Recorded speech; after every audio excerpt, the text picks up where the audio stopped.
उता दोसरा केहू के फुलवारी में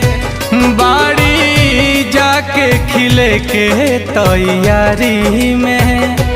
भारत तड़प तड़प के यहाँ बनी हो भारत तड़प तड़प के यहाँ बनी हो एह दुनिया में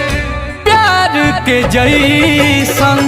हम ही त कैले गुनाह बानी हो एह दुनिया में प्यार के जैसन